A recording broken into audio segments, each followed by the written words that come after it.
Morning friend, કેમ છો? મજામાં ને? મજામાં જ હશો. તો સવારમાં આપણે બ્લોગ ચાલુ કરી દીધો છે. પૂજા પાઠ થઈ ગઈ. હવે જશું રસોડામાં. તો રસોડામાં જાય પહેલાં આપણે માતાજીનો શ્લોક બોલ લઈ. યા દેવી સર્વભૂતેષુ શક્તિરૂપેણ સંસ્થિતા નમઃ તસ્યૈ નારાયણી નમો નમઃ. તો બધાને જય શ્રી કૃષ્ણ, જય માતાજી. તો ચાલો હવે રસોડામાં જાય. રસોડામાં રસોઈ હું બનાવી તમને કહું. બન્યા રહેજો બ્લોગમાં. આપણે રસોડામાં ને હવે રસોડામાં આપણે શું બનાવવું એ તમને બતાવું, કારણ કે અત્યારે બનાવવાનું છે બટેટાનું શાક, રોટલા અને મરચાંનો સંભારો. તો આગળ બન્યા રહેજો બ્લોગમાં. હું બતાવું અમે કેવી રીતના બનાવીએ છીએ. એ તો બનાવતા જ હોય શાક રોટલા તો, પણ તોય હું બતાવું તમને બ્લોગમાં. તો ચાલુ કરી દઈએ આપણે રસોઈ. જમવાનો ટાઈમે બની જાય. તો ચાલો પહેલાં આપણે 4 પાવડા તેલ મૂકીએ.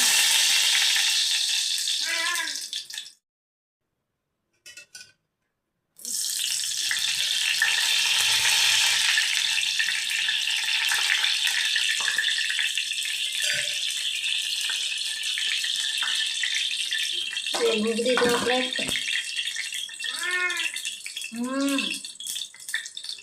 આ બધા રોટામાં રાઈ જીરું,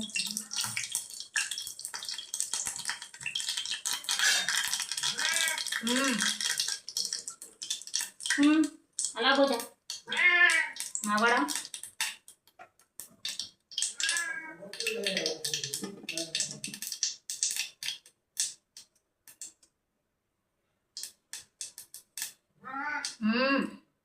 લસણ નાખશું. આ ગોચા દાડી જઈશ.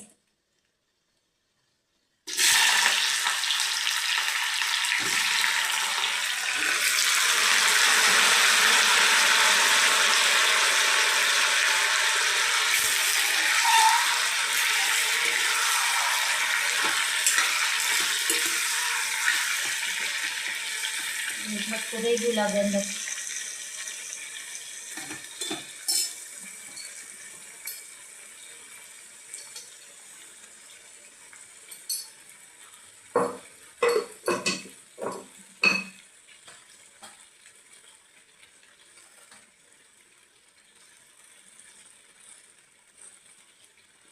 હિંગ, હળદર, મીઠું,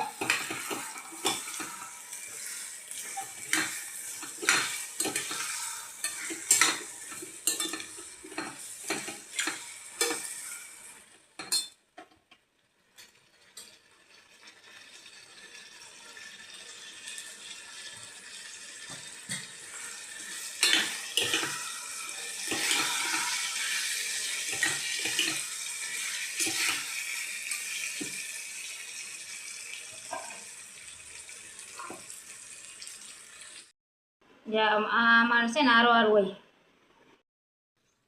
તો 1 પાવડું જેટલું થોડુંક પાણી.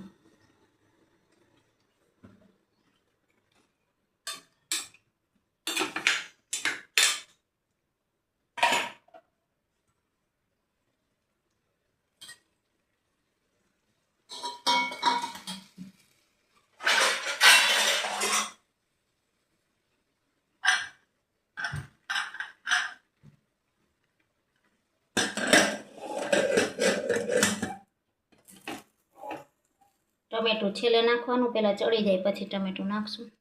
ચાલો હવે આપણું શાક થઈ ગયું છે. હવે આપણે ટમેટા નાખી દઈએ.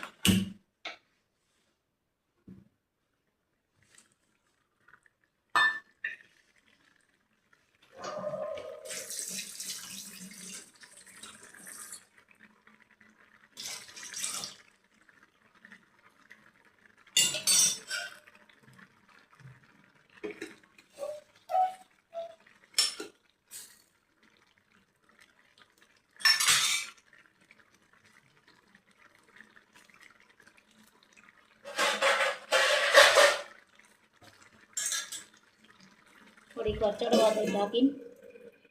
આપણે ધાણા ભાજી નાખી દઈ.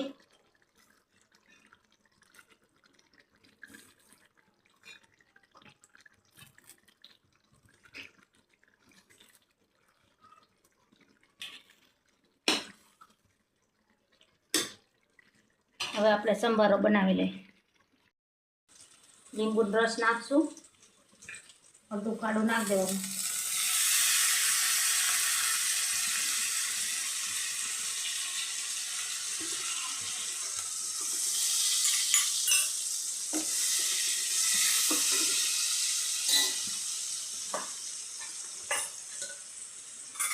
હવે આપણે 1 ચમચી જેટલો ચણાનો લોટ નાખશું.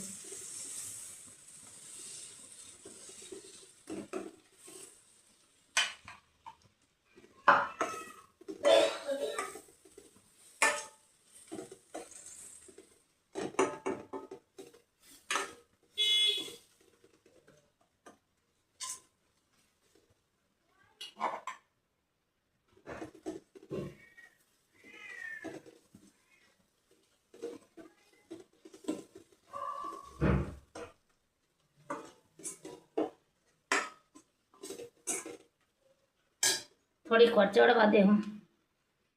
રીંગણા બટેટાનું શાક તૈયાર છે અને આ સંભારો તૈયાર છે. તો હવે ચાલો રોટલા રોટલી બનાવી લઈ. ચાલો ફ્રેન્ડ, હવે આપણે રોટલો બનાવી નાખીએ. એક રોટલો તો બની ગયો છે.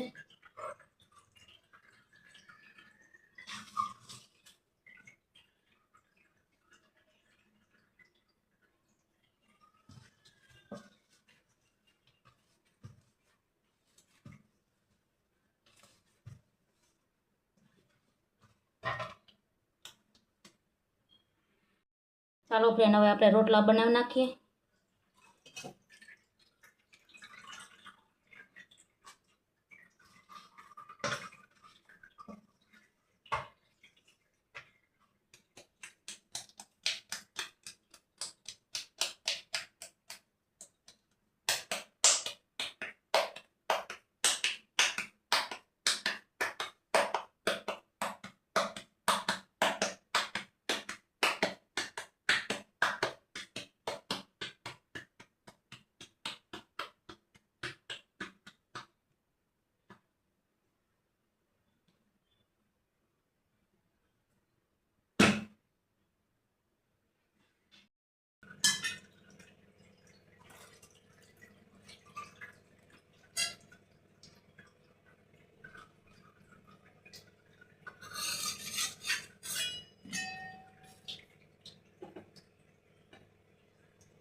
ચાલો ફ્રેન્ડ, આવી ગયા આપણે રસોડામાંથી. રસોઈ થઈ ગઈ, હવે જમી લઈ.